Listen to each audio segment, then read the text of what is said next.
I'm obviously here to introduce District 9, a film I'm very, very proud of. But just before I get underway with that, I know that you're probably going to have a lot of questions about The Hobbit.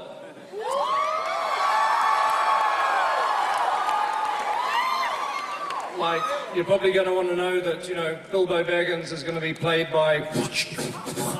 and I think he's going to be really good. No, I just thought before we get going with District 9, I'd give you a little bit of an update on The Hobbit. We're about, because everything's a process, it's a pipeline, and we're about 3 or 4 weeks away from delivering our first draft of the script of the first movie to Warner Brothers, because the film's not greenlit yet.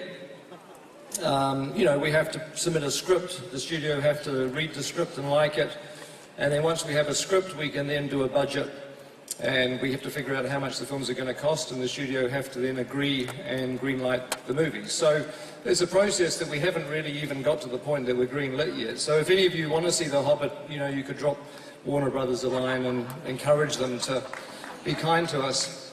But I know that there's a lot of speculation about casting and who's playing different roles. I just want to be able to say, because it may avoid some of the questions later on, that, you know, we haven't got to the stage that we can offer anybody a role yet, because obviously we have to be green-lit.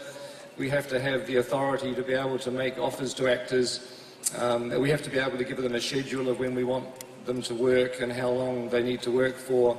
And obviously actors are going to want to read a script, so we have to have a script ready for them. So we're still about 3 or 4 weeks away from delivering that draft, and then we can start the process of the budget, and eventually, probably in about 2 months, is when we're going to be able to actually start to offer people roles.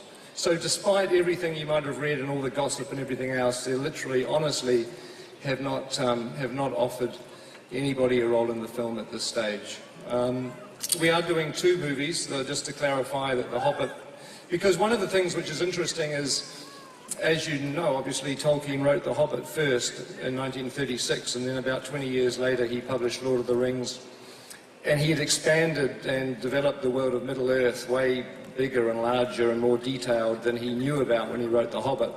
And he did a lot of retrospective detailing. So The Lord of the Rings, the novel, contains a lot of information about what was happening during the years of The Hobbit and events that were happening outside of that particular storyline, but, you know, things that were happening behind the scenes in Middle-earth and the geopolitics and things. And so Tolkien never got to combine that together in one book. But one of the things we were really excited about when we got to be thinking about it is we can take that expanded information that he developed later on and we can apply it to The Hobbit and sort of make it fuller and more epic and sort of really put The Hobbit in the context of the greater activity that's happening in Middle-earth at that time. So to do all that, we figured that we really need 2 epic films to be able to really tell that story. So that's the plan, just to answer and clarify that. I just wanted to clear a couple of things up.